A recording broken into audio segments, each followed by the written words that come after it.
My name's Sam, and this is my story.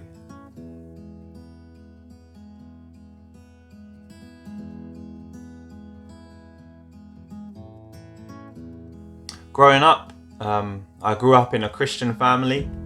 I was christened as a baby, and we went to the local Anglican church, something we did every Sunday.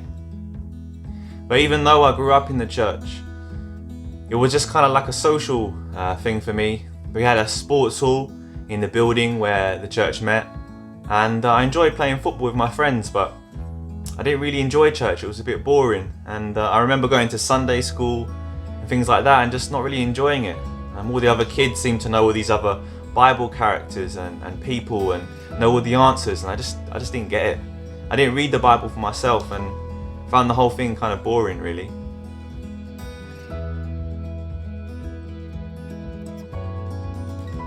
I didn't really get thinking about Christianity for myself until one summer I went on a holiday. They had these holiday things, these like summer camps, and they were really good. They were really fun. They did activities and sport and stuff.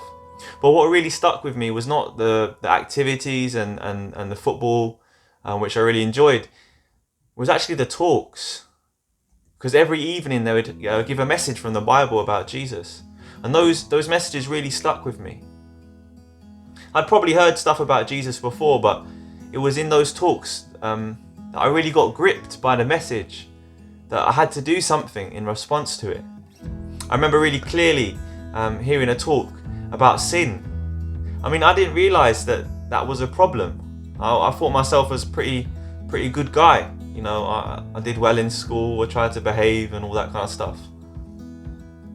But I remember them saying that actually none of us are perfect, and we've all done something wrong, and when we do something wrong, when we sin, that causes a problem. Our access with God is blocked. I remember really clearly he had this illustration. He put up all these cardboard boxes and said, look, that's all our sin, that blocks our way to God. But the amazing news, he said, is that Jesus smashes those cardboard boxes. He's made a way to God, because when he died on the cross, he paid for sin. And that really got me thinking.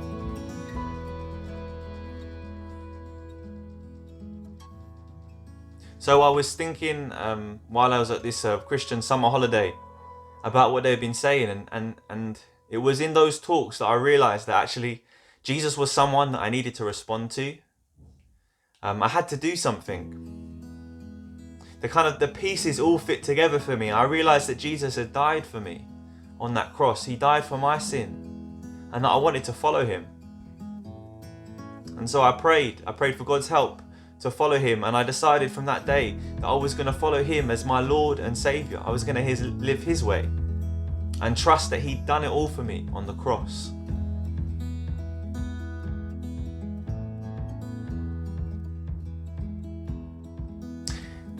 Even though I was quite young as a Christian, when I first became a Christian, even the changes were still really kind of crazy at the time.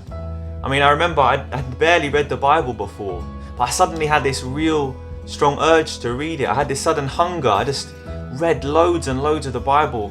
Suddenly it made sense to me. Suddenly I realised it was a book for me. God was speaking to me through his word. And I read it and I read it, and I realised that I had a living relationship with Jesus. All that church and stuff before, it was no longer kind of empty and meaningless. It was different. I remember going back to church when I got back, when I first became a Christian from this holiday, and going back to church, it was completely different. It was like the world, I was suddenly seeing the world through a different pair of glasses, different pair of eyes.